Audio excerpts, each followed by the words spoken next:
What's up, fellas? Hello. Oh, there it is. I missed that. Gentlemen, I missed that. Howdy. what's up, guys? How are Welcome. you? Welcome Good. back How are to you? another episode of TSP.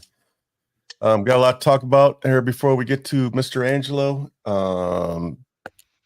First of all, I want to start with thanking our supporters. If you're a Patreon member, we appreciate you. If you're not, jump down on the description down there and help us out. Click on it. Send us $5, $10, $25, whatever you got a month. We appreciate it. So what we do with that money is we turn it into a nonprofit, and we send veterans and first responders to sporting events. I just got back from Detroit, Michigan on Monday. I entertained myself, Army veteran, Navy veteran, and a Chicago retired police officer. We went up for the Detroit Lions Chicago Bears game. The game ended in a last-minute victory for the Detroit Lions. The Bears, were kicking the shit out of the Lions the entire game. They controlled the ball 40 minutes. The Lions gave up 4 turnovers. So it's the very first time in NFL history that a team had controlled the ball for 40 minutes out of the 60 minutes, and the other team had 4 turnovers, and the team still lost. The Detroit Lions beat them. So last minute heroics. It was awesome. But that's what we do with the money. It's our little way of trying to combat veteran suicide. We appreciate all you guys' help. With that, there's also I wrote a cookbook. All the information's in the Where is it? description. Where's your cookbook, man? I don't have it with you? with me. Damn. I should have brought it. I know. have it. It's downstairs in the Guys, it's a great cookbook. And Angelo, you might be in it. There's He's going to write another one. I have a stack of them over there somewhere, but the one I usually use for props, it's downstairs. But anyways, that's what we do. We sit here and we get the life stories of America's veterans, and we document it, and we turn it into money, and we take that money and we turn it into sporting events. Our little way of giving back. Fuck yeah. That's what we do. So the whole concept is, when I started this podcast, it wasn't my intent to profit off it, and a little bit of money started coming in, and I was like, whoa, that's not what I wanted to do. I don't want to profit off of these guys' war stories. So I created a nonprofit, and I just take that money and give it right back. So we appreciate all your help. Yeah. And so tomorrow is Thanksgiving, even though when you guys are watching this, it'll be a week after Thanksgiving. Dude, you said it. Now I have to go through my spiel. Okay. Yeah, sorry. But I thought we were anyways, gonna be like, okay, this is like after Thanksgiving, but it's okay. Yeah. Let's roll with it. Anyways, hey, happy after Thanksgiving, everybody. I hope you all had a great week. Hope you ate a lot of turkey. There you go. Cheers. Did you pop a top? Cheers. Nice. Cheers. So, Andrew, do you have anything to say before I get into our sponsor, Mr. Charlie over at Single Tree? Well, since this is after Thanksgiving, and after our Christmas party on December 2nd and our hot chocolate social with the 118th Air Wing, I want to thank everyone for showing up for that. Get ready for next year, because Dan Clore from Weapon X he's coming, and we are going to be doing a concert together here in either Murfreesboro or Nashville. We haven't really picked it out. It's probably going to be September, and it's going to be freaking awesome. Next September? So, next September. I've been kind of following Mr. Clore, and he is very talented. Dude, he's a badass. And Angelo, I'll send you some of his music. He's awesome. He's a Marine. He's a Marine like us, except for Fleek, because he's Navy. But lead vocals, bassist, he's awesome. And he's got a crazy story about how he joined the Marines. Yeah, we had a podcast a couple weeks ago, right? Yeah, couple weeks ago, month and a half ago, 6 weeks ago. There's too many veterans to really remember all the people that we talked to. Well, Mr. We love Angelo them here all. is number 93. So 93, baby. That's the lucky number. That's it. Yes. So our sponsor is Charlie over at Single Tree, and he has a few words for us. A few words of encouragement. What is going on, guys? It's your man Charlie right here from Single Tree Barbecue. Did you know we are on a mission to build community through undeniable hospitality and the perfect plate of barbecue? Y'all come check us out, 2805 Old Fort Parkway, right here in Murfreesboro, Tennessee, Tuesday through Saturday from 11 to 8, Sundays from 11 to 4. Give us a call at 615-307-0120. You can check us out on all the social platforms at Single Tree BBQ. We look forward to seeing you. Thank you. Appreciate all the support. Andy has great chicken wings. Oh my God, amazing! They're so good. Amazing. So he smokes his chicken wings, but they're not soggy and rubbery. They're crispy. They're great. But if you're ever in the middle of Tennessee area, make sure you go over there and check out Mr. Charlie. He's awesome. And he's a veteran. Angelo, when you come up here, we're going to Single Tree on me. Let's do it. Let's do it. It's pretty good. So That's all right. it. That's all I got. But that's all we all got, man. I guess it's the Angelo show now. Hey, can I introduce him? Would that be okay? It's all you, buddy. Let's do it. Okay, guys. I've known this guy for a long time. He's an amazing fella.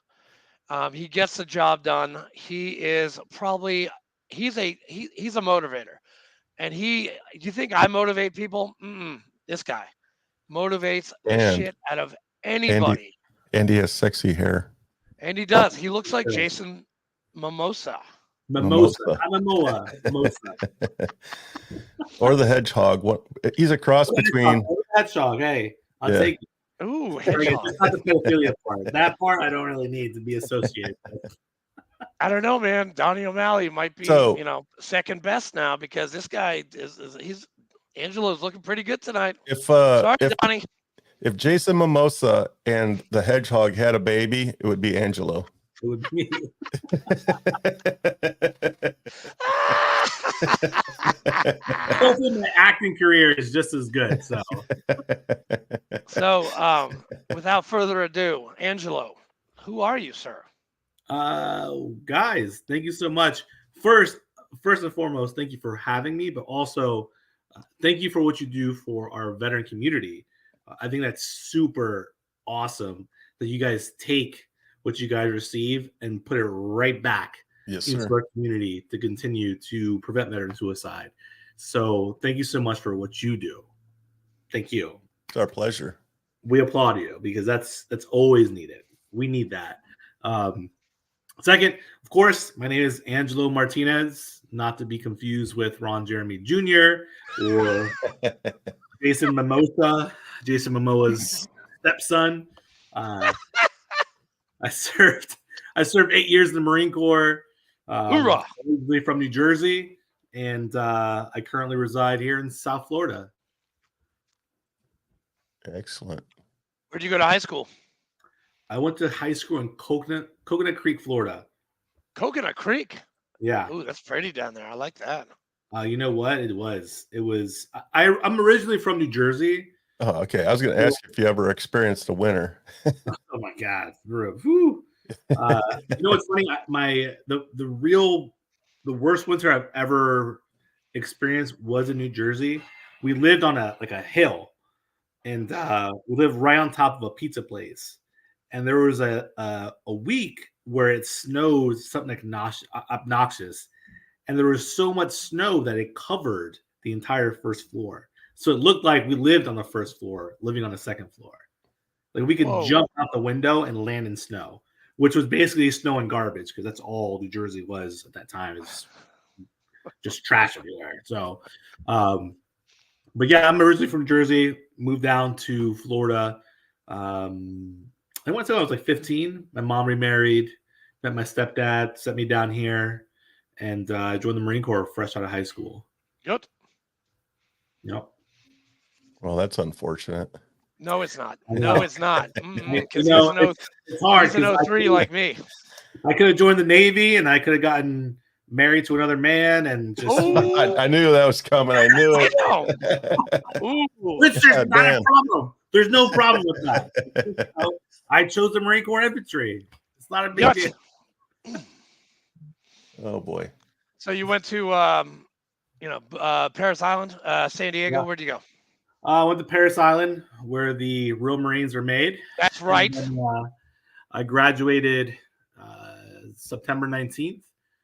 Funny enough, I went to boot camp June 21st, 2003.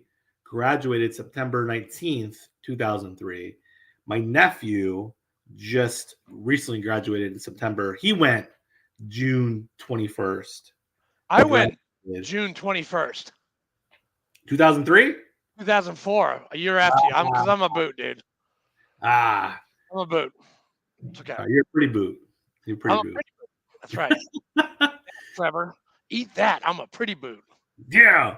Yeah. So I got to actually, 20 years later, go back to Paris Island and see my nephew walk those same yellow footprints. And Wow. I've created sort of like a cult following in my family, because now my cousin Angie joined, and she's a staff sergeant in the Marine Corps now.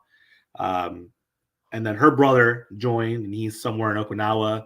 And now my nephew joined. So now we're fire team strong in my family, and we're keeping them coming. My cousin Julissa, she joined the army. Whatever. Yeah.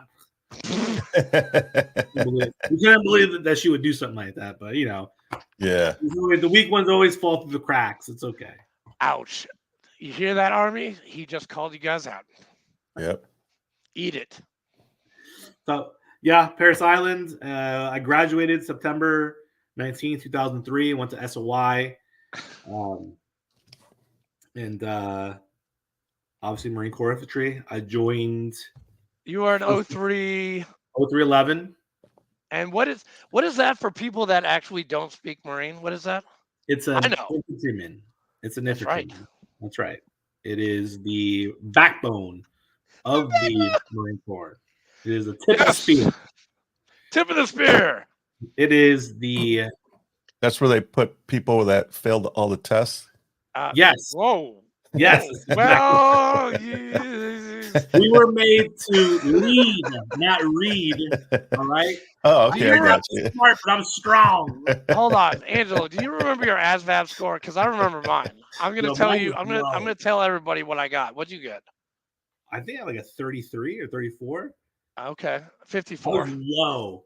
Oh, yeah. Super low. I was also. Hey, 33 is good enough for infantry, man. You're damn right. You're damn Apparently. right. I always laugh too, because I see my friends that are like, "Yeah, I had a high ASVAB score." And I'm like, "All right, Yeah, well, they get you. look where you're at now. You've got 7 kids with 7 women. You weren't obviously that smart." JJ Lance, we are not talking about you. Oops. Sorry. Oh, man. Sorry, Lance. He's a member. He's a member of our VFW, but he. Okay. A lot of kids. Is he the lot of Nick strippers. Cannon of the VFW or what? Huh? Is he the Nick Cannon of VFW? He is the Nick Cannon of our VFW. Yes, he is. Sorry, JJ, I had to. I'm sorry, bud. He's in South Carolina. I love you, dude. I'm sorry. Oh man, yeah. So Tight. SOY. After SOY, I went to 1st Battalion, 8th Marines, Yup. Alpha Company, 2nd Platoon, and the rest is history. That is tip of the spear. Alpha Company. I mean, come on. Yeah, dude, it was terrifying to be a boot at that time frame. Oh, I can't even imagine your seniors, man. They I must have. I checked in December of 2003. Everyone was on holiday leave. So it was me, my buddy Drew, our buddy Joel, and a few other guys from other platoons. And it was just basically like a haze fest from mid-December until we got I think we had like a 120. A 120. Oh my gosh. I don't think I've ever had a 120 ever. Yeah. 96 is 120. No. I was like, what? Angelo, I went June 21st. I graduated September 17th, went to SOI, graduated December 17th, and then I was at 3-8, like a year after you. Holy shit, that's fucking cool as shit. You know, it's funny. I have a lot of friends that were in 3-8. My buddy Cesar Hernandez, he was a sniper for 3-8. I remember Caesar. Yep. Yeah, tall, lanky. Not, I would say lanky. When we went to boot camp, he was lanky, but he was tall. I think by the time you probably met him, he was fit as fuck. But, dude, he was fit. Yeah, he was fit. He was a beast. You guys went to Ramadi. You guys fucking did some damage. You guys all came back fucking hard as fuck. So that was. Then I became the training NCO and the police sergeant after that one because I got injured, and they're like, "You're gonna sit on a desk for a year." I'm like, "Okay." So I had to write schedules my last year in the fucking Corps. Oof. Yeah, I had everyone's social security number and address on a flash drive. It's in Savannah somewhere in a storage unit. No, I have it. I have everybody's social. That's right. Wow. Oh Yeah. shit. Time to bust out them credit cards, all right? It's holiday Just season. kidding. I would never do that to any, well, except for maybe a couple. Anymore. Yes. Anymore. So, hey, so when did you, so you graduated December. So you were in Fallujah, what, in January? No, we got back. So I check in December. We go on holiday leave. Everyone comes back January. And then I meet all my other senior Marines. Jesus. And just what a nightmare it was. But you know, one of the things that I learned was that, you know, they hazed us, sure, but there was a purpose behind it. And they weren't just like beating us up, or like they were teaching us how to be strong, how to be independent, how to fight back and defend ourselves. They were teaching us how to be tactically efficient. They were teaching us how to be on this, like Johnny on the spot, know our stuff. Lots of bull in the ring, huh? Lots. So my roommate at the time was Lance Corporal Crossan and Lance Corporal Longnecker. And Longnecker was really laid back. He was like, just do what you're supposed to do, and I won't have to fucking beat you. And I was like, yes, Lance Corporal. Crossan was into MMA and all this. And that's when like the UFC and all that was first coming out. So before I went to bed, I had to grapple Crossan every night. I had to earn my right to go to sleep. What? Damn. Yeah. And let me tell you, I only won once. Once. From January all the way to June, I only won once. But it helped me get really good at grappling, and it helped me get really good at submitting people, because I couldn't submit him, but I was able to submit and choke out other guys bigger than me all the time after that. He was just a fucking beast. Him and this other guy, Diaz. Sergeant Diaz? No. Okay. Lance Corporal Diaz. All right. Okay. Yeah. All right. Just checking, because I had a sergeant. I had a Diaz too. No, he was different. He's very different. He was a thin guy. We called him like the snake or something like that. So crazy. I love him to death. Awesome guy. Not snake in a bad way, but like snake in like a covert striking way. Yeah. Yeah. So I got you. So that was the kind of hazing I would receive. I would have to like slap. Like I grew up boxing.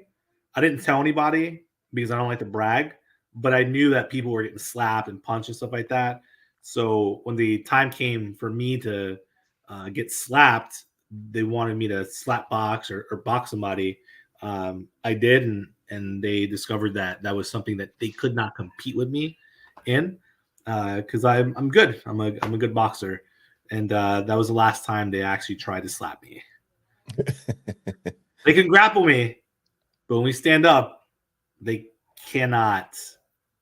It won't work out. Dude, I've known you a while. I had no idea you were a boxer. No idea. Yeah. This is a first. Nice. Yeah. It was good. I love boxing. I broke my nose in one of the boxing tournaments. Very unorganized, but I learned how to defend myself rather early. I grew up in the hood in New Jersey, so I used to get beat up all the time. Where in Jersey? Newark. Oh, Yeah. Wait. You're from Newark? Yeah, from North Newark. Oh Which my. is funny because after Iraq, my buddy Kenley lives in New York, somewhere in the Bronx. And on their way back down to Camp Lejeune, they stopped by to pick me up. And he stopped in front of my family's house where I was staying. And he turned to my friend Drew, and they told me this the last time I saw him. He turned to my friend Drew and goes, "Hey, man, don't go outside. Off the doors. Call Martinez, but don't go outside." Because we lived in the hood. We lived in like the legit hood where your car will get stolen several times a week. If it gets returned, it's getting stolen again. People are breaking into houses. It was funny to hear and see someone that's probably grew up in a similar fashion to me experience that coming to pick me up in what I used to call home. Wow. Yeah. Humble beginnings. Humble, yeah. And then Hey, joined Newark, Marine if you're Corps. listening, stop stealing shit, man. It's not cool. It's not cool. You know, my Hey, first Newark. wife. Hey, North, if you're listening, get better leadership. How about that? Dude, my first wife was from Bernardsville, about 30 minutes south of where you grew up, by the way. That's way better than Newark. Way better. Yeah, she was a wasp and kind of a yuppie. And sorry, Sybil. She's not gonna watch this. I don't think she watches this. This is the She's one time he watches it. She's like, "You son of a bitch." Well, she's remarried. She lives in California and Californistan, and I'm happy for her. She's got a family. You know, that's good. But going back to being hazed, there was a purpose behind it. It wasn't just like shoving broomsticks up my ass or something. It was legitimate, discipline. If I fucked up, there's a reason why you're gonna get fucked up. Discipline is. Yeah. So I grew up in that time frame, and then so that's January to June, and then we deployed June 21st, 2004. When I joined, when I set foot on Paris Island, Yeah, we already we already established you're a boot. No, listen. No, it's funny. I was in 2nd Battalion, and fucking this guy, he's already going to get some, and I'm not going to get some until January of 2005. It's crazy. And what's funny? My recruiter told me from the time that you leave to go to boot camp, a year from that date, you'll be in Iraq. And I went to boot camp June 21st, 2003. And I went to Iraq June 21st, 2004. Yeah, right on. I was like, wow, what are you, a fucking magician? Who the fuck? Yeah. Are you a warlock? How do you know that? But it happened. And he was a fucking amazing recruiter. I just want to point out that Andrew was up there counting on his fingers. Yeah, he was. No, I was counting the months where I started, and I was in Iraq, and it was 8 months from stepping on the yellow footprints to January 5th, 2005. Because I think 3-8. I think we did like a left seat, right seat with 1-8, right? No. You didn't do that? No, we went to Iraq June 2004. We left February 2005.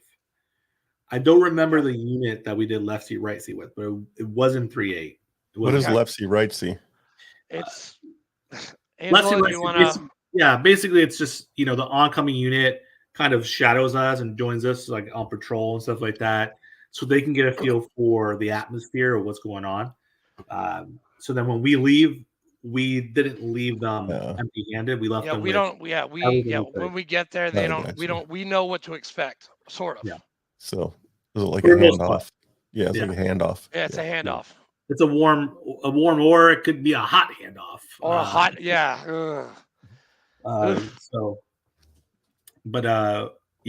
Went to Iraq in June 2004, and we got to Al Assad, and for the most part, it was pretty quiet. patrolling around Haditha, Baghdadi, Rawa. Yep. Nothing too major. I want to say around July. I want to say end of June, beginning of July. We went to Fallujah the first time, and the atmosphere there was tense, like very tense. I want to say that we were leaving 1-5 at that time frame, so we were just filling in the gap. But no one at that time was allowed in the city. No one was allowed. There was all sorts of wild shit going on while we were there. We hadn't experienced anything combat wise up to that point, really. At least Alpha Company hadn't really, not that I can remember, but I think there was like an IED at one point in one of the small cities, but outside of that, like we hadn't really like experienced like anything major. So our first real contact was an IED that killed Corporal Godwin from snipers. And then like the atmosphere changed for us. Then slowly it was like, okay, things are getting a little more serious. Where we were getting mortar attacks. I think it was like our first it might have been our first or second day there. And we're like, oh, this isn't bad. This is like Al-Assad. We're in Camp Fallujah. This is cool. And then all of a sudden we hear this fucking boom right outside our fucking tent. And we're like, oh my God, this is fucking real. Like you're running right to the bunker. The little cement bunkers. And it's funny, it's like one of my favorite moments in Iraq because it's like the last like real time I saw my friend Desiato smile. We like laughed together before he died in the battle. But it always brings me back to that because of how like eye-opening it was, but how we all kind of kept the humor alive, that dark humor that we thrive on, really. Right. So Fallujah the first time was interesting. We got hit with the IED, killed Corporal Godwin, unfortunately, but it was like we were always just like a hair away from something wild happening. We would patrol the outskirts of the city at Cloverleaf, and it was just like there's always like the tension. There's always tension. We found a bomb maker. This guy was so sweet to us, so kind. This is the wildest thing. Obviously, we're young. I'm a young Lance Corporal. I wasn't even a Lance Corporal at that point. I was a PFC still. And we enter a house based off intel. We get there. We meet this guy. And the guy's really hospitable. Like they're talking. I'm asking him questions, whatever. But he's really kind. He's like, please come in. Just need anything, ice, anything, whatever. And I'm like, wow, these Iraqis really are nice. Why are we even here? And my platoon sergeant, Staff Sergeant Pillsbury, he was a former Army Ranger. And he was like, you guys are fucking dumb. It's like, what? Why, Staff Sergeant? He goes, attention to fucking detail. Look at his fucking hand next time he walks by you. And sure enough, what is he missing? His fucking finger. Why? Because he was a fucking bomb maker. Wow. And once we fucking established that, then things got fucking spicy. And then his attitude changed. And then we swept through his entire backyard and we found old fucking mortar rounds and fucking old machine gun, all this stuff. And we're like, that son of a bitch. He almost pulled a fucking fast one on us. What'd you do with him? Well, it took a while, but so as soon as he realized he was in the shit, his neighbors like relayed a message, and then they fucking started doing the whole little chant thing on the fucking intercom from the minarets. And they're like, All the prayer, yeah. all the fucking prayer. And we're like, a minute where this guy was like, wow, this guy's really nice. And the next second, we're like, well, we found a bomb maker, and now there's a crowd forming in the street. So his son actually pulled up. which is even more interesting. His son pulled up and they start asking him questions. He's like, "Oh, I was in Fallujah." It's like, "For what?" He's like, "I was on vacation." It's like, "What? Why would you go to Fallujah for vacation?" He goes, "Oh, stuff or something fucking real off the walls." So we want to take him and his son and taking him in. He was a bomb maker and all this stuff. So, we were just a hair away from like wild stuff all the time. And we knew it. So by the time we left Fallujah and went back to Al-Assad, it was like a kind of like a relief. But we're like, fuck, man, that was like our chance of like getting the shit, and we didn't, because we're infantry Marines. We want to fucking fight. We want to fight. But we got back to Al-Assad, and the tempo changed a little bit. There's rumors about Operation Phantom Fury, and all this stuff. And we started doing these like little sweeps of little cities. I want to say we have. I can't remember off the top of my head all the cities that we swept through, but one of the cities was like right on the outskirts of Ramadi. I know that. Karma. We did Karma. We did. You fucking, did. Whoa. You guys swept Karma. That's where we were. We were at Camp Delta when we got there in February or June or January or something. Wow. We did. We got the Karma, but I'll get to that in a second. Yeah. We did Rawa. We did. We did Haditha, Rawa. I can't remember the fucking cities for. Yeah, I got TBI too, so whatever. Who cares? But there's a few cities that we fucking did, and that actually was the stepping stone to Fallujah. That was the stepping stone. So when we got done with like these 3 or 4 cities doing sweeps, we came back and they were like, "Pack your shit, we're going to Fallujah," and that's when like reality really set in. Like reality really set in the moment that happened, because we were all like, "Damn, okay, like what does that mean? What does that entail? What's the next step?"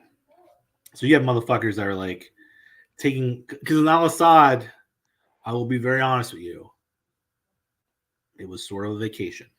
Okay. Yeah. We had quad-com rooms with AC, and we had a chow hall.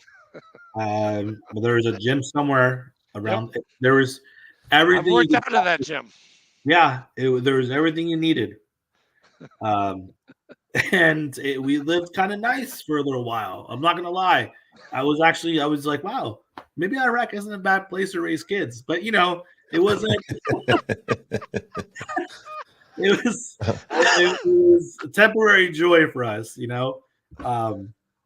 So when we got the word we were going, they were like, "Pack your shit." So everyone is legitimately either A, like just packing their shit and sending it home, or B, they're like, "Dump. We're dumping it. We're just fucking leaving it. Whatever." Like they were like, "Don't bring anything you don't need." And I'm like, "Do I need this DVD and all this pornography? Where does it fit in my pack?"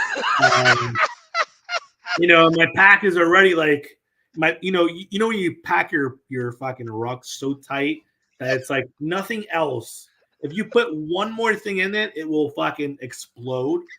That was the scenario, and I'm like, where can I put this?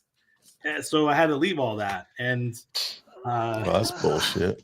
I know. I mean, you gotta leave that terabyte of porn. I know. I gotta leave it somewhere. So whoever, hi grandma. I'm on podcast. Hey, your grandma. You're talking about grandma. porn. Hi. You talk about porn when your grandma's in the room. No, she wasn't in the room. She was outside. She was fucking here. Dude, that's a first right there. We got a grandma on the show. Awesome. Let me close this door again. I'm sure my father. I'm in Jacksonville. I'm in my parents' house for Thanksgiving, so they will more than likely. My father will come in here to give me shit because I'm pretty. He's not. But I love him so. But so dumping stuff and leaving our stuff, whatever. So we go to they called it like Camp Baharia. We called it Camp Gonorrhea. Camp Gonorrhea. Yeah. It was great. It was terrible. It's like old cement housing, whatever. And I want to say it was like it's like mid-October, I think, or just it might have been just the tail end of October, but a little bit mid. And every night, Artie was fucking going fucking ham bananas all day, all night. We were all prepping for. We didn't get a lot of word. We just knew we were going there. And then as the days came, we were getting more. We got our ROEs, which is very interesting enough. During our ROE brief, the entire company's out there. And we got mortar attacked. We got hit with fucking mortars while we were getting our fucking ROE briefs. I believe it was an ROE brief. And everyone's like, oh, motherfucker, damn it. And here's my grandma again. I'm sorry, Hi, Grandma. You're all right, Grandma. sorry. I love you. That's awesome. That's awesome. I love that. That's awesome. That is awesome. So we get our ROE briefs. During that brief, we were told, who was it? We were told everyone, so anyone, any rank is on-site commander.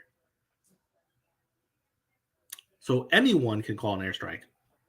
I was a Lance Corporal at the time, but let's say a private. I don't think we had any privates, but there was a private, and he was like, that mosque has to go.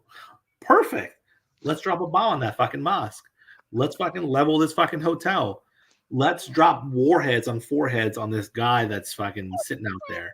Legitimately, I've not heard that forever. When they said that everyone is an on-site commander, me and my friends looked at each other and we were like, our eyes were like, they call airstrikes. Oh God. And then it was, honestly, it was, I think it was like 3 or 4 days in, they were like, all right, corporals and above or sergeants and above, because we had dropped some fucking wild, like 500 airstrikes. It was obnoxious, the amount of airstrikes, because, no one had been in the city except SF. Except SF. I know this now more than ever because I had an opportunity to podcast with Chris Pronto from India. And he had told us that they were in there, they cut off all the power and stuff like that, and there's a few guys in there. So we learned that like there were actual SF guys in there already, fucking hooking and jabbing. So they were doing more fucking specific missions outside of what we were doing. But hats off to them because that was fucking wild. I can't believe you interviewed Tonto. That's fucking cool as shit, dude. Yeah, he's awesome. He is fucking awesome. I'll just text him like, say hi, how you doing, brother? And he just always chimes back, or he'll text me random fucking shit. Awesome guy. He's just like one of us. Legit. Yeah. Hey, tell him I watch 13 hours like every week. Next time you talk to him. I will. That's pretty amazing. Yeah, he's a cool guy. He's an awesome guy. He's got a great heart too. You send him our way. I will. I'll actually, after this, I'll shoot him a text. Hell yeah. Hell yeah, that'd be dope. That'd be dope. Sorry, continue. Continue. Good. So we got our ROEs, we learned all that, and then we go. Oh man, what was it? So the morning of. Keep in mind, Artie has been going off for fucking days and days and days. So at this point, we're like, damn, they've killed everyone already, which obviously is not true. But being a young Lance Corporal at that time, that was my mindset. Like, Lance Corporal Underground. Please save some for me. I would like to murder people too. And it was the morning of. I think it was like 03, and it's like pouring rain. And when I tell you the sky was something like out of a movie, it was something out of a cinematic movie. It was like the lightning was so crisp and clear, like I could like grab it. It was pouring rain, the lightning was thundering. It was like the entire world knew that we were about to go toe to toe with evil. Like if there was ever a sign that God existed and he knew what evil was, that was the sign. That was the picture painted. It's like, I'm gonna send all these hooligans that I made specific to destroy evil, and they're going to destroy evil. I like that. And Yeah. my dad's walking in right now. Hi, Dad. Hey, Dad. Hey, Dad. What's going on? Happy Thanksgiving. Happy Thanksgiving. Hey, happy Thanksgiving. Hey, see, it's a good thing I mentioned Thanksgiving because he would have just blown it. And you got a dog and a dad and a grandmother. All right, Okay. let me introduce you to my dog. Come here, dude. Hey, buddy. Come here. Come up. Come here. This is Duke. Oh, What's up, Duke? He's Irish Wolfhound Lab Schnauzer. He's beautiful. a good boy. He was trained through the Rescue 22 Foundation, and he loves steak and he loves trash. He's a Nice. trash panda. He is a trash panda. Look at him looking at you like, Dad, why you ratting me out like that? I've got a trash panda too. I've got 2 trash pandas. They love going through the trash. All right, look at this. Cute dog, man. That's awesome. Cute He's a good dog. boy. All right, lay down. Lay down. Now he's like, oh god, no Is he attention. your support animal? He's my service dog. Service dog. Lay down. Hey, Stop. let me ask you a question about service. I don't want to get away from your story, man. Oh, Fleek. What? Come It's on. just a, Okay, no, it's no, a ask random, him. No, it's no, a random ask him. Go ahead. question. I know exactly where you're going with this, though. But go ahead. Go ahead. Ask So him. if you see a dude, he's wearing a vest and all of his freaking medals, and he's just like Mr. Soldier, like, hey, everybody, I'm a soldier. This guy, you know this guy, right? I know this guy. And he Yes, I do. and he has a service dog, but he's a big asshole to his service dog. What do you think about somebody that's an asshole to their service dog? Well, you know what?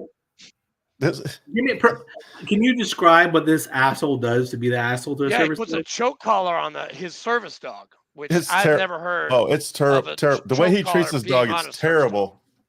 Well, so the 22 Rescue Foundation, right? They trained him. They took him out of a high kill shelter, and they trained him for a year, right? So they integrated and taught me. I have a choke collar.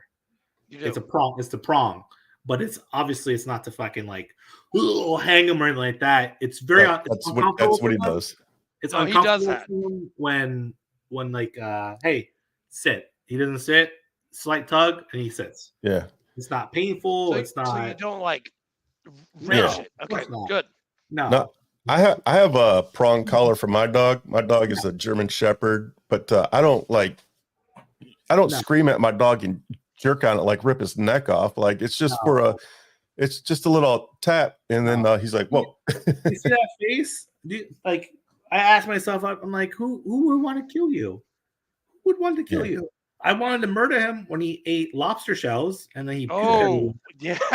Nice. It's like it's rare, like very rare. Like I was like, I want to murder you, but you're so cute, I can't. All right. Well, this guy, it gets worse. Apparently, he wears ranger tags, and he's not a ranger. Apparently, allegedly, I don't know. It's not on his DD-214. Well, maybe he was. Copy. Hey, it was secret. He was behind the doors. Oh, dude. One of those guys. Listen, CIA stuff. I'm not going to say anyone's name, but there was a Lance Corporal that he was a senior Marine to us, and he did that.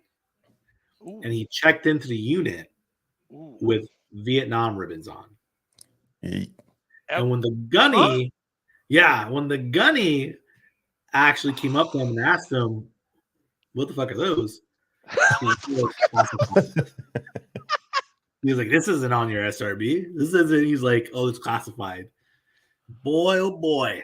Oh. Fucking annihilated. Yeah. I'm not gonna say his name. He's obviously changed his life around, I think. But Hopefully.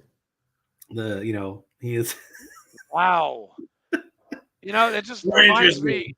It reminds me reminds me of boot camp. I had a kid. He actually got the USMC tattoo on his forearm before he even got his EGA. Like he had it. I had one of those too.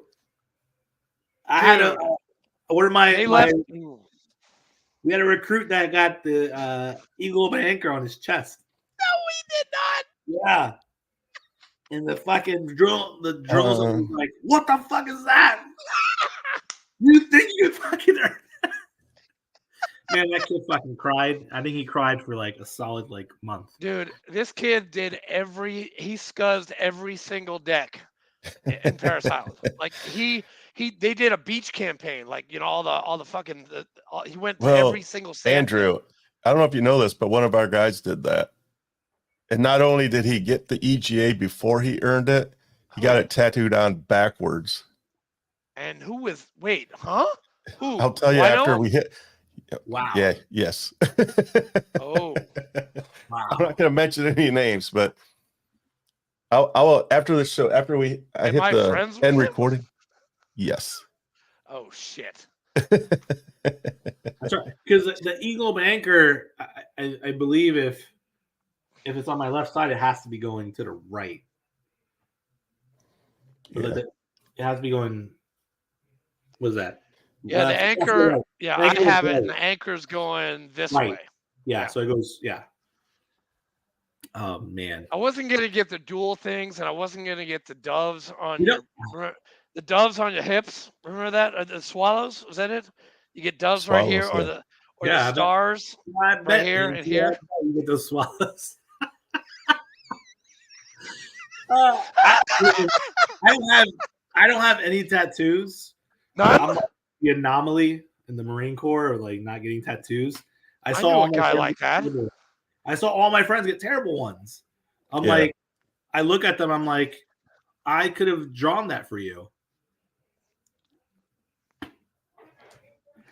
That was by the that was by the triangle.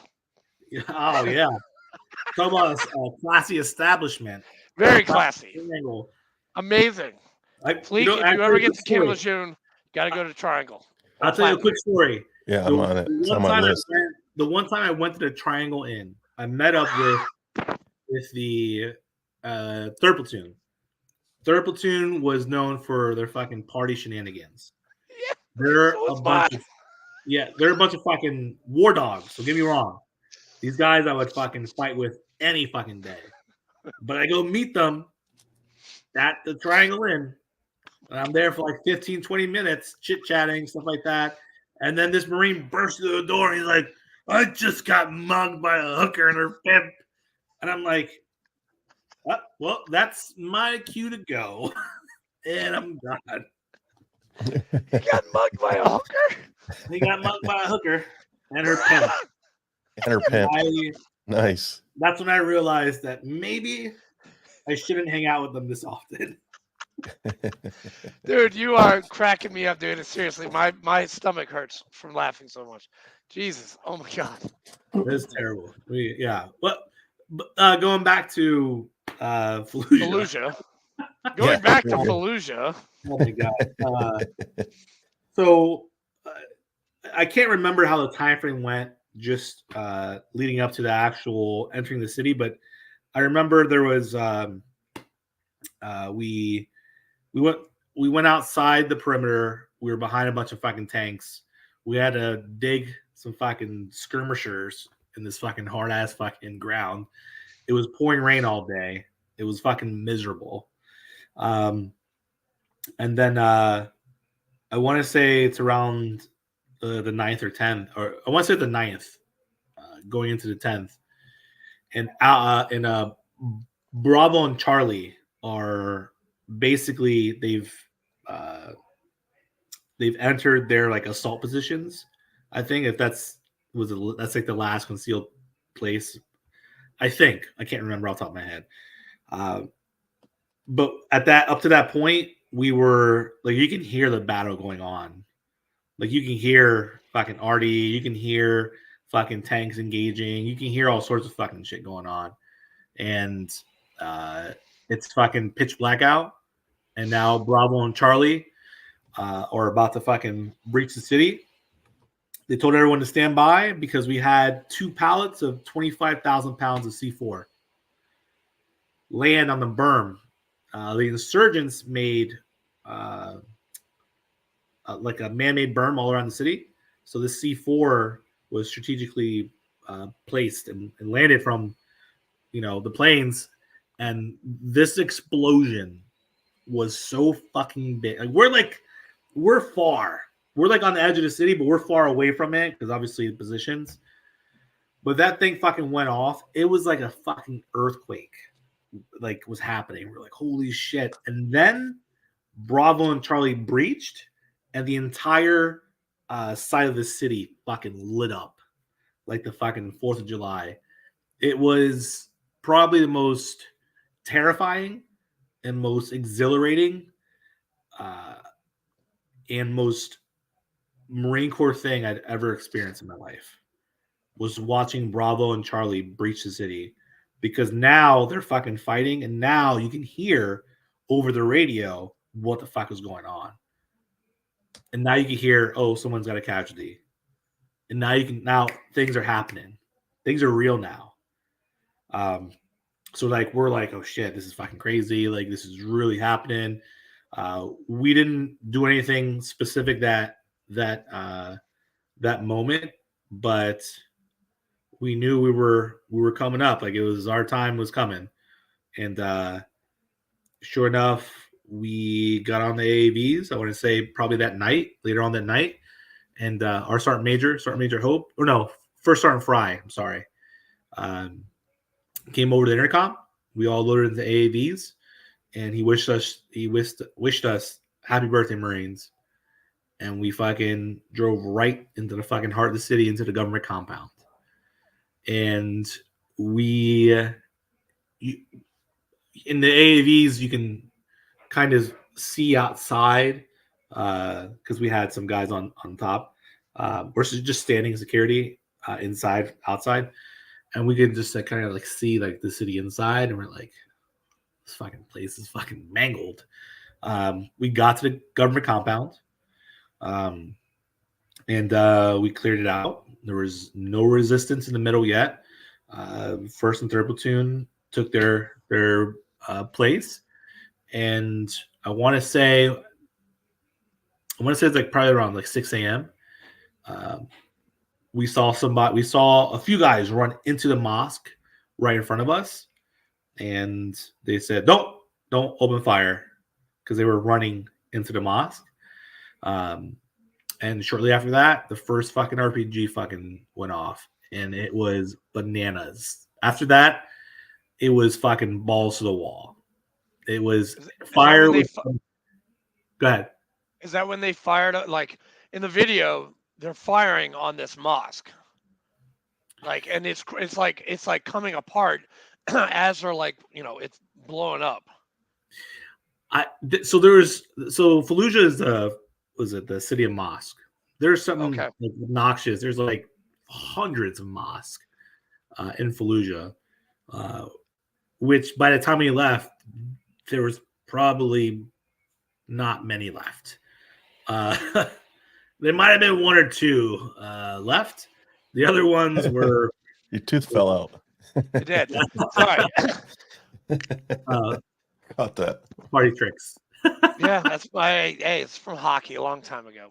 But no, dude, what you guys did. I mean, we heard like stories about you guys. Like even over in the 3-8, like God's Battalion, you guys were like our fucking heroes. Like we're like, oh shit, we want to get some like fucking 1-8 did. And you know what? We did. Not as much. I mean, Ramadi was fucked up, but Karma. Ramadi was fucking rough, you guys. Like Ramadi sucked. That was terrible. I met a lot of guys that went through Ramadi, and I'll never compare. I'll always relate to how fucking chaotic and how crazy and hard. You know what our ROE was? Like we had a captain that actually gave us an ROE when we started Ramadi. If it moves, kill it. Okay, good to go, sir. No problem. Yeah, I mean, that was basically what ours was. And, being on-site commanders, your airstrikes are fucking going everywhere. Like if there's a fucking styrofoam cup blowing the wrong way, hey, drop a fucking bomb on that motherfucker. We don't know what's in that small styrofoam cup, but it needs to fucking get destroyed. Like, we had so it's mass chaos. There's 2 or 3 things that really stick with me at the beginning, and one is the first RPG that hit. I remember the hair standing up on the back of my neck, and I was like, "Oh man, this is fucking crazy." The second, we actually had a airstrike hit our building, so we had a JDAM, and it's up for debate. No one, from what I've heard, they blame the person who called the airstrike, the airstrike. You know, the fucking JDAM's fin was fucking broken or some shit like that. That's what they said, you know. And to me, it's like, if it was broken, why the fuck would you load that motherfucker on a fucking plane? Right. That's just me.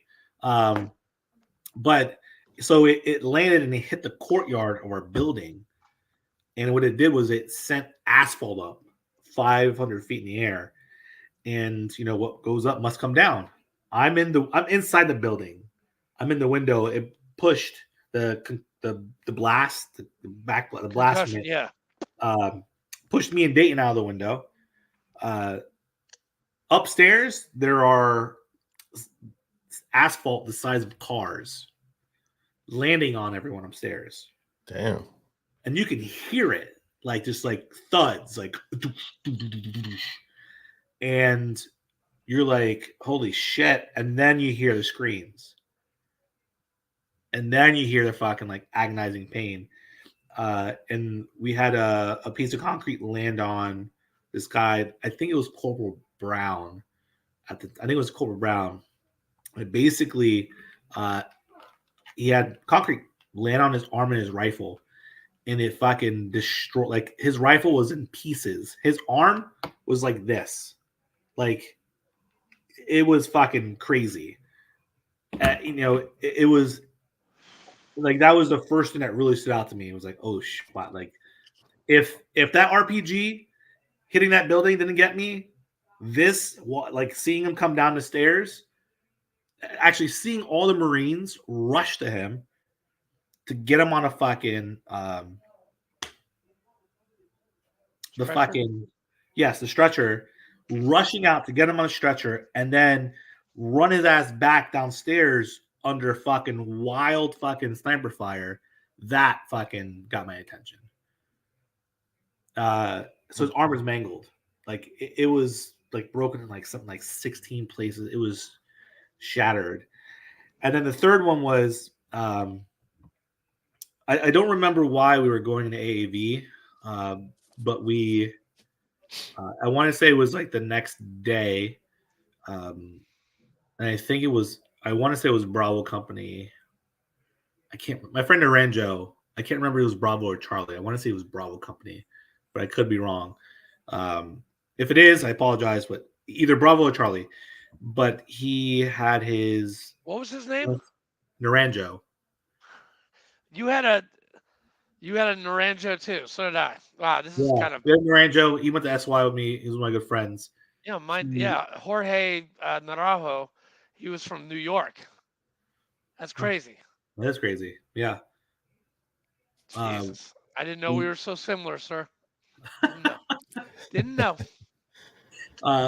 So I don't know. I don't remember why, but I know I had to go to AAV. Either it was for like supplies or we had to go to the casualty collection point. And we got there, but Naranjo was inside the AAV. And I looked at him and like there was no life in his eyes. He was covered in blood. I want to say either his team leader or his squad leader was killed right in front of him. And all that blood was, and that was the third thing in that time frame of the start that really stuck out to me. And I was like, "You all right?" And he was like, "Yeah," but there was like he was lost. Like, he was lost. The guys in Bravo really took a lot of the fighting. Man, Bravo Company. I'll fast forward just for this. When we got done with Fallujah, we had a battalion formation. And, Alpha and Charlie are pretty still intact. We had a lot of wounded, but we didn't lose a lot of guys. So I want to say we had like 10 rows of, 10, whatever, 10, whatever it was. Bravo had barely 2 squats. Damn. Yeah. Everyone either had passed or had been severely wounded. And that broke everyone. That broke, because of Alpha, Bravo, Charlie, headquarters, and we weapons, and we all look, and we're like, fuck, man. Like, they fought fucking hard, and they took a fucking beating. But,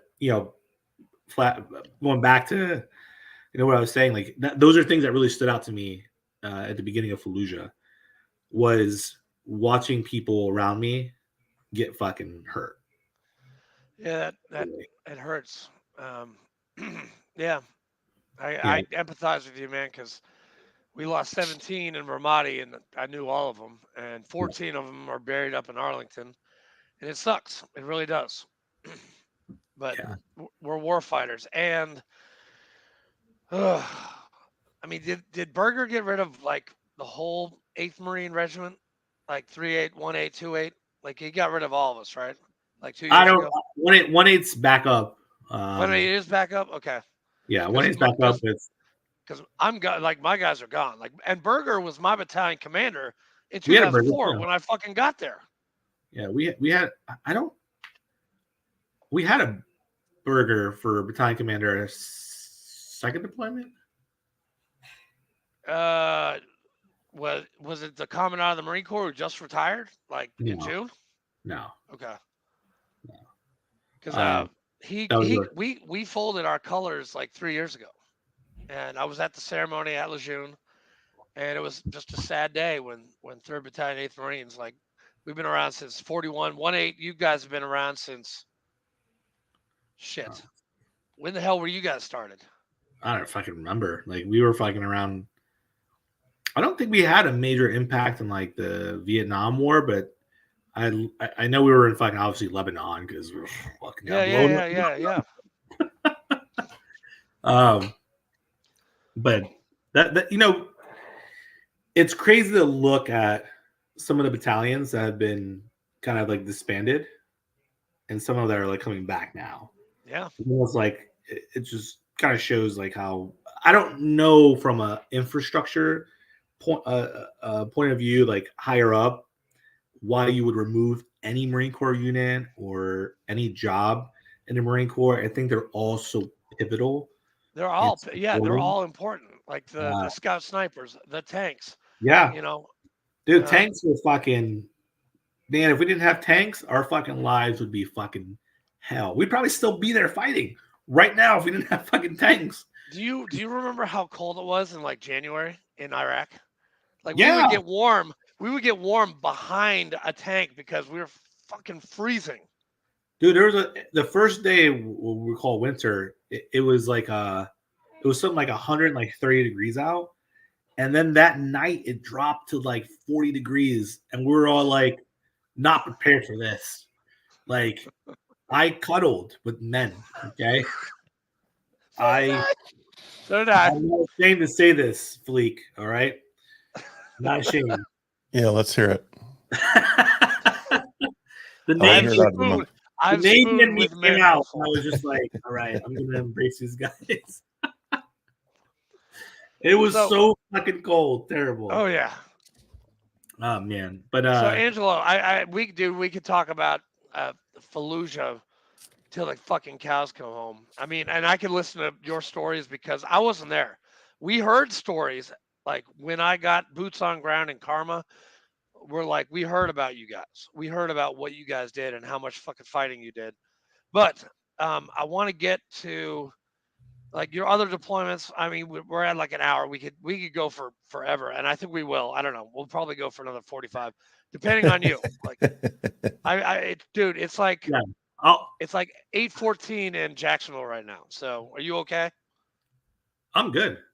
Okay. I'm good. Yeah. Yeah. I'll Where- wrap up Fallujah real quick. We did that. We pushed through the city. We had something like 24. It was over 24 KIA. And we pushed it at the end of the city. The house fighting was fucking very intense. They would just hide and wait for us because they realized that they could not stand toe to toe with us. We crossed Fran, 8-lane highway, middle of the day, which still to this day, I don't understand why we did it that way. But, it drew us all out and we fucking slaughtered a lot of fucking insurgents. And, we really did a number on these motherfuckers. And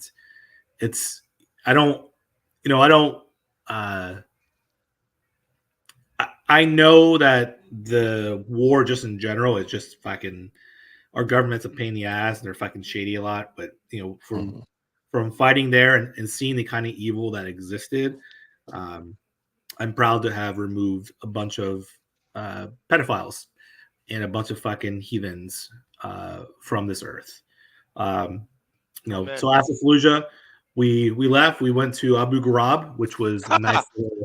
We were there too. Kilo Company was there.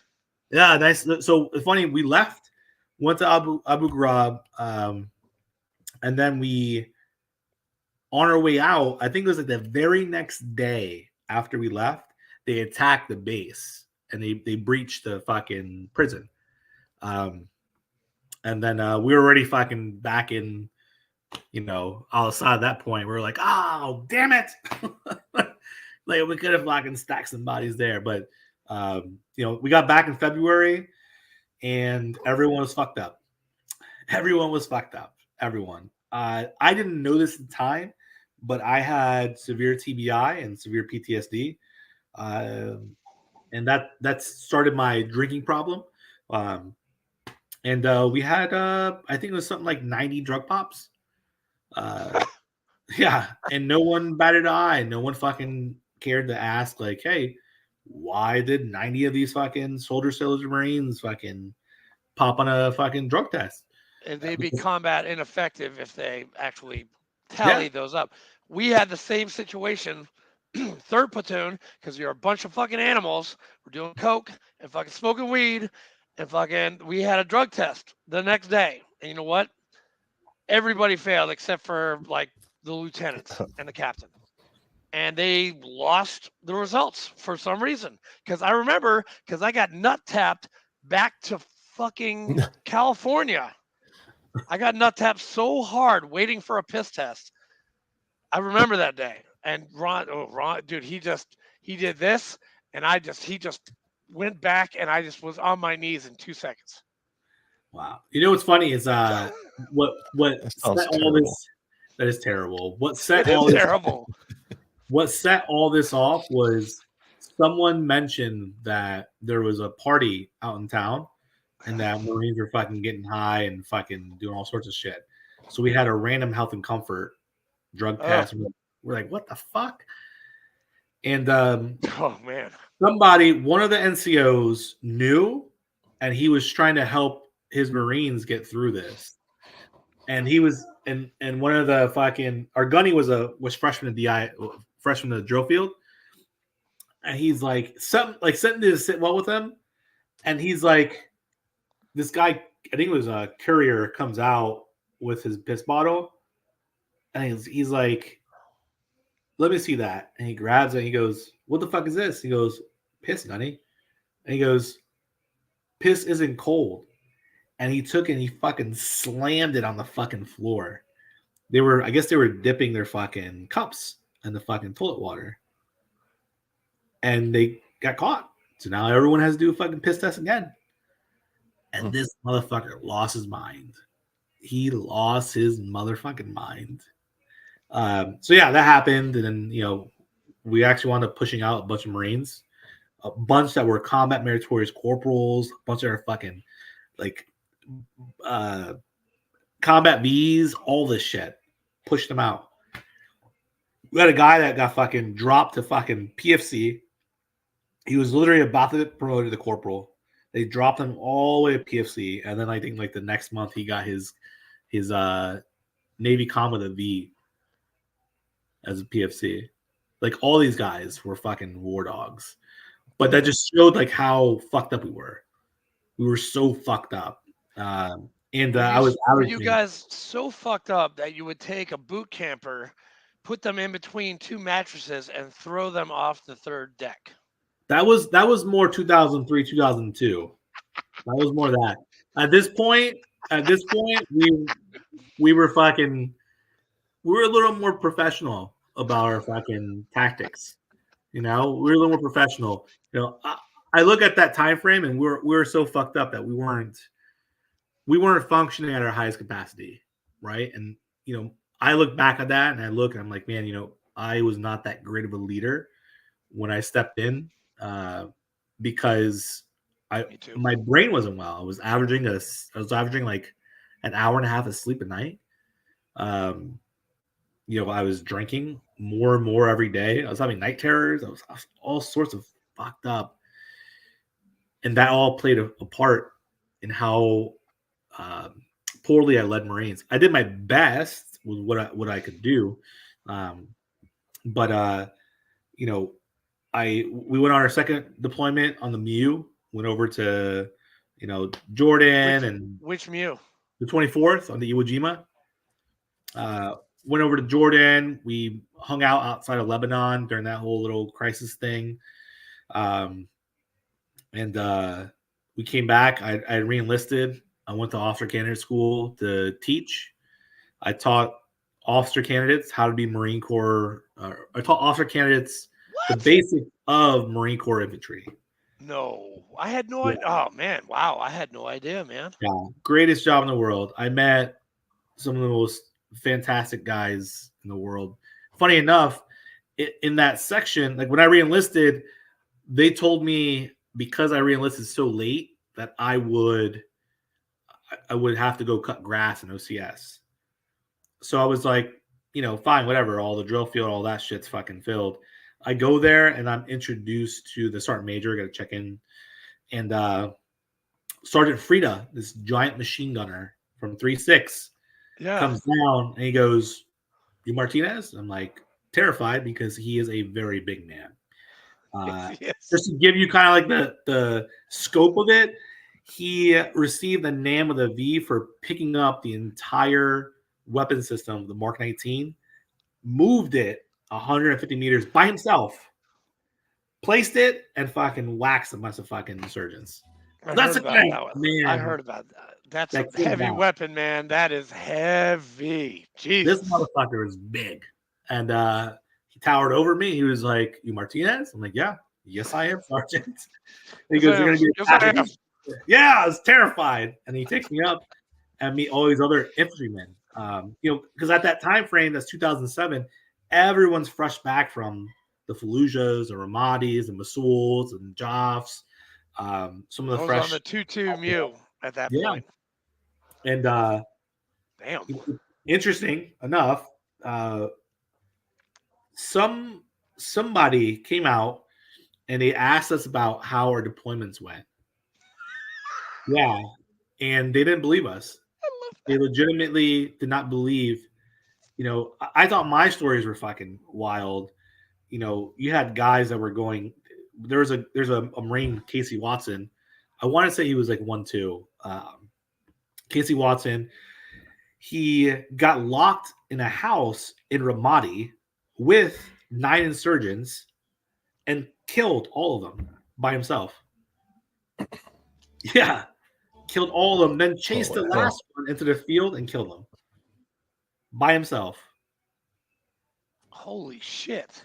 I had to verify that because I didn't believe him. I didn't believe his NAM, which should have been like a Bronze Star or something. But I had to verify that because the guys that he was with, I went to squad leader school with. And they told me about this fucking guy that did that. So when he said that, I was like, "Hey, you know this guy Watson?" He goes, "Yeah, that's the guy I was telling you about." And I was like, "Holy shit, what?" Yeah. So those are the kind of guys that were in my section as instructors. So we tell these people these stories, and they're like, they don't believe us. They don't believe any of that stuff. They didn't believe I was in danger close proximity to a tank while I was fucking going off in Fallujah. They didn't believe he got locked in this fucking room. The very next week, Sergeant Major Kent and the Commandant of the Marine Corps, General Conway, show up to tell us, like, you guys are doing great. Keep up the great work. Because they had heard that all these things. And they're like, you can hear my story and be like, yeah, that's fucking intense. But you hear these other guys, stories that I was a junior Marine. These guys were in fucking leadership positions, leading Marines and doing things that can only be considered fucking heroic and fucking insane.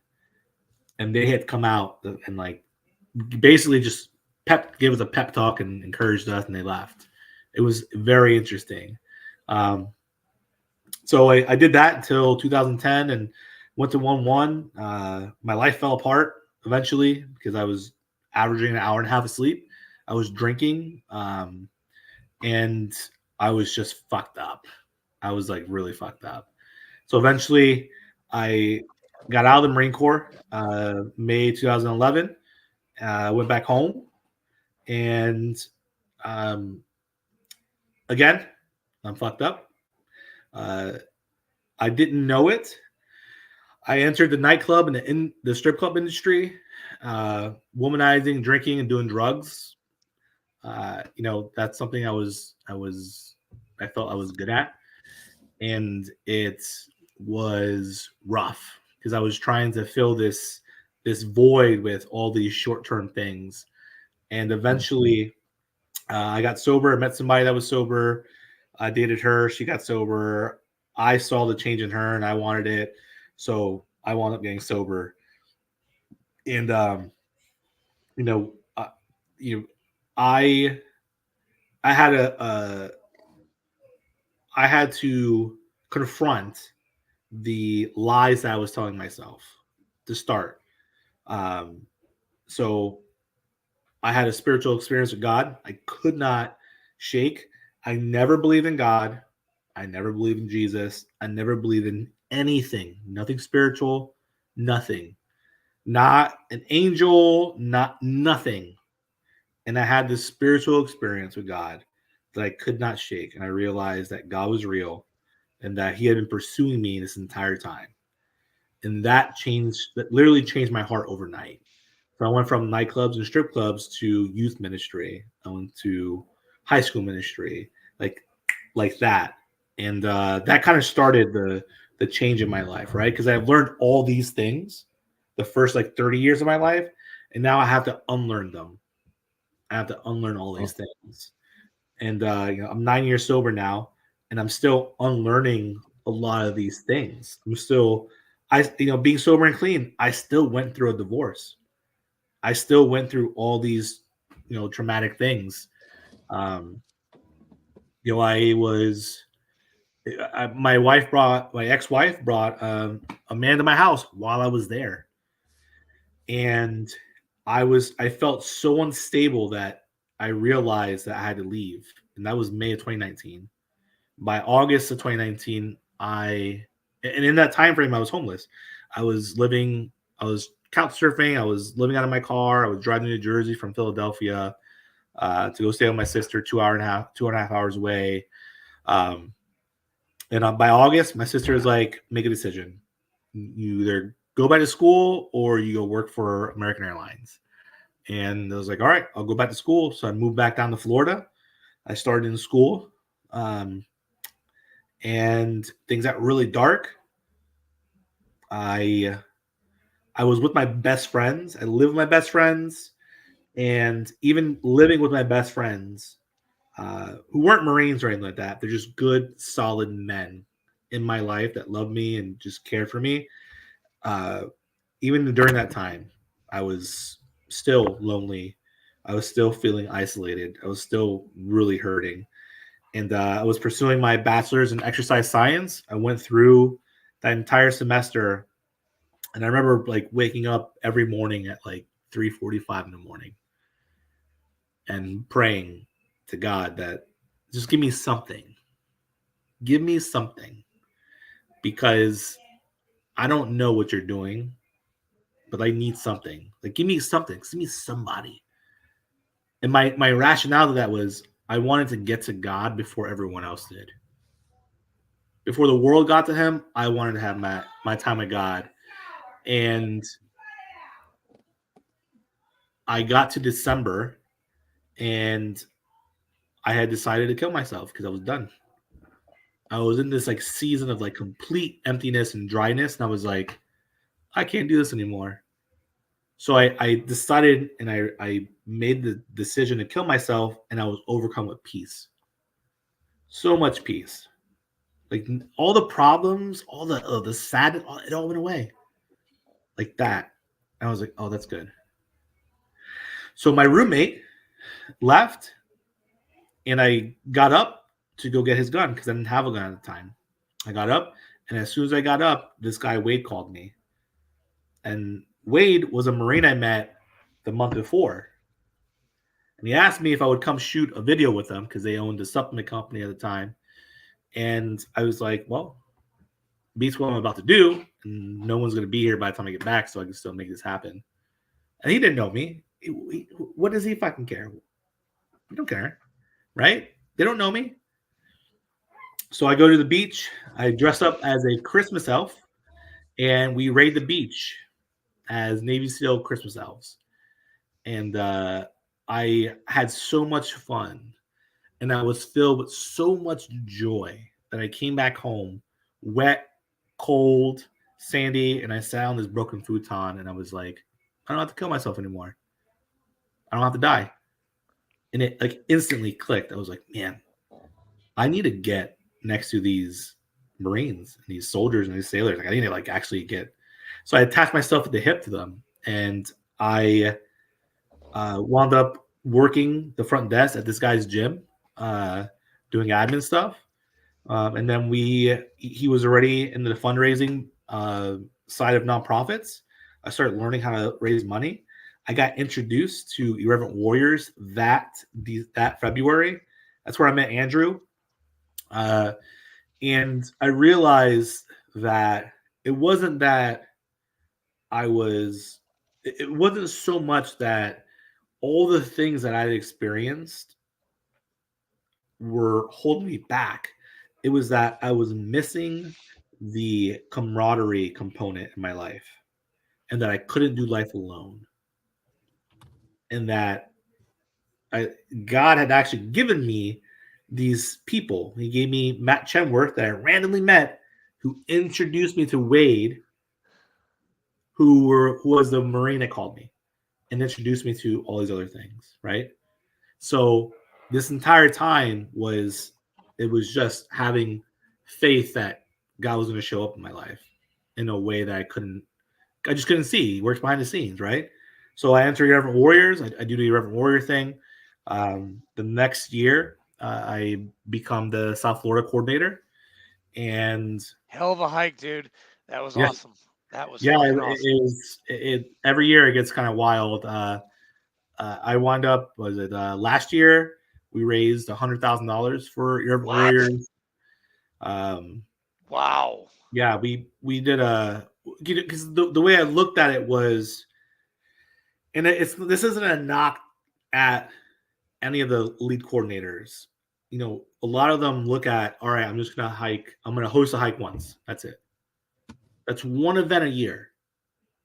How do I consistently draw veterans out of isolation into community to improve their mental health and prevent their veteran suicide? How do I do that? I do that by being consistent with them.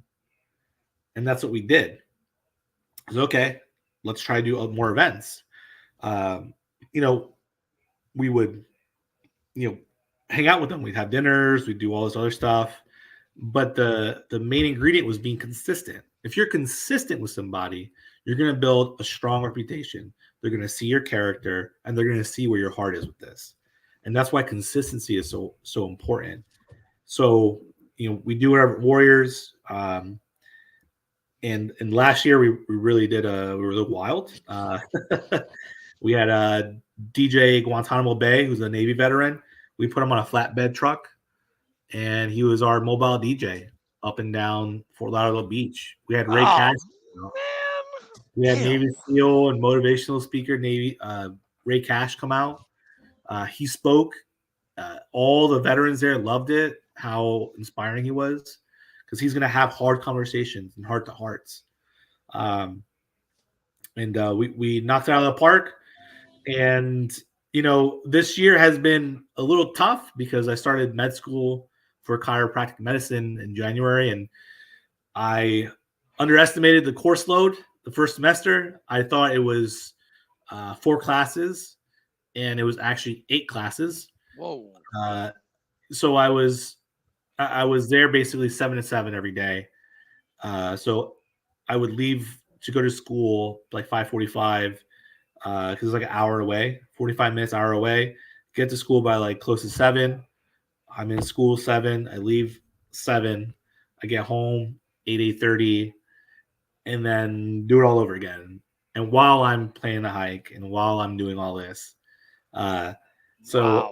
I learned how to be very regimented in my time. I learned that I needed to communicate more because I know I had dropped the ball a few times entering the hike, but I was doing the best I could with time management. But, first semester kind of opened the door to some other things too, where I realized that it was time for me to start something to create that consistency for veterans. Where Irreverent Warriors mission ends, the Barracks Legend Foundation, our mission starts. And that's where I started the Barracks Legend Foundation to continue to draw veterans out of isolation and into community, right? To consistently improve their mental health. If I can consistently make you smile, laugh, let you know that you're loved and appreciated, then I can prevent you from killing yourself. I can. I'm not saying it's like it's a cure for it all, but I'm saying if you're consistently happy and you're consistently being loved and you're consistently being told that you're worth living and you're worth dying for, then I can consistently convince you that taking your life isn't the best, isn't the next option, right? And my COO Natalia, we've sat down, we've talked about this, where you're not just preventing veteran suicide. You have to look at the veteran himself, right? If I improve his mental health, right? I am restoring a life. I'm restoring a marriage. I'm restoring a family. I'm restoring broken relationships. I'm restoring all these different things in that veteran's life that's impacting other spectrums of their life. And that's where really, we'll prevent veteran suicide. That's the goal. But the real caveat to it is making such an impact in that veteran's life that they never, ever have to worry about those things ever again. Them knowing that, like, man, my life is good because I was consistent in showing up. And because they showed up, now they can show up for their family. Now they can show up for their friends. Now they can show up for their wives. And that's been the real caveat for the Barracks Legend Foundation. And we've just been nonstop. It has been nonstop. Next month, we'll have our first Monday Night Football Ugly Sweater Christmas party, where we were given 50 tickets to go to Miami Dolphin Stadium. We had a sponsor rent out the entire party terrace, and now we've just a bunch of veterans up there living their best lives, and it's only going to get better. And we're crazy. Wow, dude, that's amazing. When did you make the nonprofit, like the change from IW to the Barracks Legend? Like, what exactly? So I'm still the South Florida coordinator, right? For sure. until I can find somebody that will be my successor. I would never ever just drop off and be like, find somebody new. The organization is such an amazing organization, and it made such an impact on me. They took me, repackaged me, repurposed me, and they changed the entire trajectory of my life. So I would never drop off like that. But I started in April.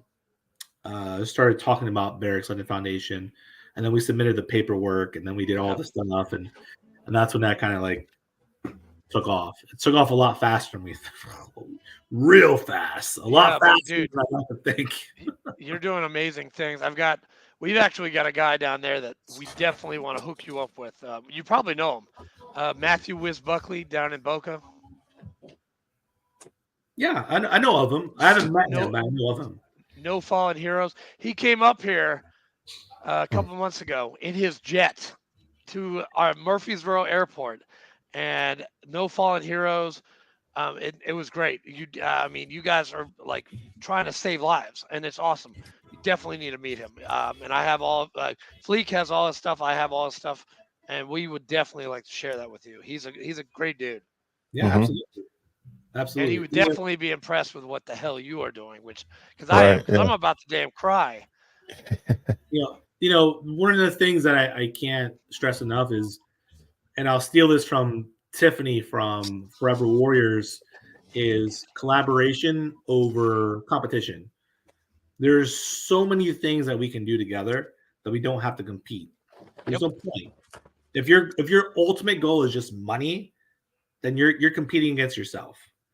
But if your ultimate goal is saving lives and drawing veterans out of isolation, then let's collaborate, because we can change lives and save lives together. And that can work for all the other VSOs, VFW, American Legion, Ambits, Marine Corps League. I mean, we all need to work together. And me and Fleek, and you're VFW, right, Angelo? I'm VFW and American Legion and DAV. Yeah, I met your Florida commander. Very nice. We were at because I'm the VFW Southern Conference chaplain, so I get to meet all 14 states, and Florida is one of them. And I actually just emailed your chaplain like 3 hours ago about here's what you got to do on the holidays, like mental health, physical health, and just keeping them in the loop. Like this is what because people get depressed around this time. I don't. I love Christmas, and I know you do too, Angelo. Yeah, what's funny is I do love this time of year. Marine Corps birthday, vets and Veterans Day is, I think it's probably a harder time frame for people. And this past Veterans Day, we held a Vetsgiving, and we held a Vetsgiving. Cool. Yeah, and we had 72 veterans and family members come out. Shut up. They came out to a restaurant called Papamigos, which is a Marine Corps owned, and we had 32 register, and by the end of the night, 72 had shown up. And this restaurant owner, Brian, and his wife Lauren, they ran out to go buy more food. Nice. That's always good. That's a good thing. Yeah. So it was amazing to see. But I look at these dates a little more strategically. I look at them strategically because Veterans Day, right? Think about am I around my bros? Am I around my platoon? Am I around my squad? Probably not. So what better way to get out of that mood than to be with us? That's beautiful, man. Beautiful. Yeah. Yeah, that's a great transformation. Yeah. Thank you. Yeah. IW changed me. I actually had to be 6 months sober before Cindy would actually give me a hike. I remember. And you know what? I did it. And I did, I only did it once because I handed it over to the hike daddy, Zach Jenkins. And he has been killing it. Dude, what a fucking awesome guy. I love that guy. I love Zach so much. Is he still doing it? It it was supposed to be somebody else last year, but he kind of dropped the ball. And so Zach was just like, you know what? We're going to do the same exact hike because we've only got 3 months until we have to go. Boom. Yeah. And he made it happen. And he had like 300 people this year, which I didn't hike, but I was there in the morning with a VFW table. Yeah. We actually what- signed up I think we got like 8 people from that hike. Why didn't you hike It's a that shame. day? Huh? Why didn't you hike that day? Dude, seriously, man. Angelo can attest to this. I mean, Angelo, how many hikes have you done? Like 19, 25? How many have you done? I got a lot. I haven't been able to do much this year, but Dude, we're getting older. Like, I know with the pre-hike, I know the post-hike, I know the 2 miles an hour. My body just couldn't take it. Like, it couldn't take it anymore. Hey, And listen, movement is medicine. All right. So you got to get out and move. All right. Well, it's just, I go to the Y, I work out with one of our VFW guys. I did chest like 2 weeks ago for the first time in a year, like upper, lower, middle. Dude, I couldn't move my chest for like 4 days. You're saying by next year you should be like Arnold. It hurt so bad. I was stretching like every 10 minutes. And I'm like, why, Aubrey? Why would you do this? And you know what? I keep on going back, and I'm getting almost Zach Daddy on Angelo Martinez swole. Almost. Right. It's Zach Daddy swole. I don't even know if I can get that swole. That man is a fucking stud. How old are you, Angelo? 38. You don't mind me asking. 38? So you graduated high school, and then boom, you were Paris Island. You went right after graduation. Me and my best friend. Yep. Oh, you did the buddy program. Yeah, and we got fucking annihilated because of that. And what did you get out as a staff sergeant or something? No, I got out. The highest rank I got was sergeant. I got out as a lance corporal. I got fucking dinged. Oh yeah. You got NJP too? So did I. Look at that. I got fucking railed on the way out. It's all my fault. Those are all. Battalion commander made a fucking meal out of me, man. That guy, oof. He got to be a 1-star and then kicked him out. But Neary, oof, he fucking filleted me. I was Lance Corporal. I went back to PFC, 27 years old, drinking in Iraq. Don't do it. Don't do it, guys. I had my dad send me fucking vodka and rum in Gatorade bottles. My cousin sent me fucking Jack Daniels in a Listerine bottle. How'd you get caught? Because I'm a dumbass and I got drunk and I was like, you know what? I'm going to go to the MWR and I'm going to call my ex-wife at 9:00 at night. And I'm passed out. Camp Fallujah on the Jersey Barrier by the MWR, like this, on a Jersey Barrier with my M16 in between my legs. And I come to, and the first guy I see, he's got 2 gold oak leaves. I'm like, oh boy, fuck, I'm dead. I'm dead. I'm going to just say I'm dehydrated. So then I go to Charlie Med, and they pump like 7 IVs in me. Then my gunny, my platoon sergeant, comes over, gets the truth out of me. Scary motherfucker. And he's in our VFW. He's in mine and Fleek's VFW. Gunny Hill scares the crap out of me, and I confess right then and there, and then I get yelled at by everyone, all the way from the top to the most senior lance corporal. Destroys me. Wow. Dude, my sergeant, my machine gun sergeant, platoon sergeant, he lives in East Tennessee. He will never talk to me ever again. He lives like 2.5 hours away. We haven't spoken since. You should call him up. I'm Instagram friends with him, and I've reached out multiple times. He's like, nope, I'm not getting back into bed with that guy. Let's get him on the show, man. I want to hear his side of the story. Sergeant Stockton, wherever you are, we would love to hear your story, Sergeant, because I miss you and I love you. Hey, Angelo, before I let you go, I have a question for you. I try to ask this question to everybody before we sign off. It's a good question, Angelo.